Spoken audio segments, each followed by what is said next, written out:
Super star Rajinikanth அவர்கள் சினிமாவிற்குள்ள நுழைந்த ஆரம்ப காலகட்டங்கள்ல பல அவமானங்கள், அடிகளை வாங்கியிருக்காரு. அதன் பின்னர் படிப்படியாக சினிமா படங்கள் நடித்து தற்போது கோலிவுட்டுடைய முதல் நாயகன், அதாவது சூப்பர் ஸ்டாராகவே இருந்திருக்காரு. அவருக்கு வயது தற்போது 75 வயது அப்படின்னாலுமே ஒரு இளைஞனை போல சுறுசுறுப்பாக செயல்பட்டு கொண்டும் இருக்காரு. அடுத்தடுத்து நிறைய படங்களை கைவசமுமே வச்சிருக்காரு. இவருடைய நடிப்புல தற்போது உருவாகியுள்ள படம் தான் ஜெயிலர் 2. இந்த படம் ரிலீஸுக்கு காத்துட்டு இருக்கு. கண்டிப்பாக வர ஆகஸ்ட் மாதங்கள்ல இந்த திரைப்படம் ரிலீஸ் ஆக வாய்ப்பு இருப்பதாக படக்குழு தரப்புல இருந்தே தகவலுமே வெளியாகி இருக்கு. இதனடுத்து பாத்தீங்கன்னா சூப்பர் ஸ்டார் அடுத்ததாக அஸ்வத் மாரிமுத்து இயக்கத்துல தலைவர் 173வது படத்துல நடிக்கிறாரு. இந்த படத்தை ராஜ்கமல் பிலிம்ஸ் இன்டர்நேஷனல் நிறுவனம் தான் தயாரிக்கிறாங்க. இதற்கு அடுத்த படமாக ரஜினி சாரும் கமல் சாரும் இணைந்து ஒரு படம் பண்றாங்க.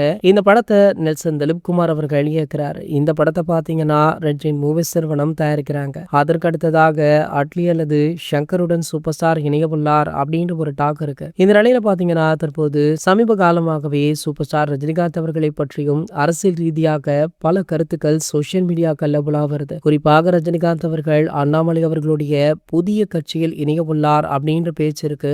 ஆனால் அந்த தகவல் முற்றிலுமே தவறு அப்படின்னு சூப்பர் ஸ்டாரை சார்ந்த ஒரு சிலருமே சொல்றாங்க. மேலும் பாத்தீங்கன்னா சூப்பர் ஸ்டார் அவர்கள் கூடிய விரைவிலேயே புதிய கட்சி ஒன்று துவங்க இருக்காராம். சோ அது மட்டுமல்லாமல் அந்த கட்சி தனித்து போட்டியிடாமல் அதிமுகவுடன் கூட்டணி சேர வாய்ப்பு இருப்பதாக தெரிகிறது. சோ கூடிய விரைவிலேயே இதற்கு அதிகாரப்பூர்வ அறிவிப்புமே வெளியாக உள்ளதாக செய்திகளுமே கிடைச்சிருக்கு. இது போன்ற செய்திகளை பத்தி நீங்க உடனே தெரிஞ்சுக்க நம்மளுடைய சேனலை மறக்காம சப்ஸ்கிரைப் பண்ணிக்கோங்க.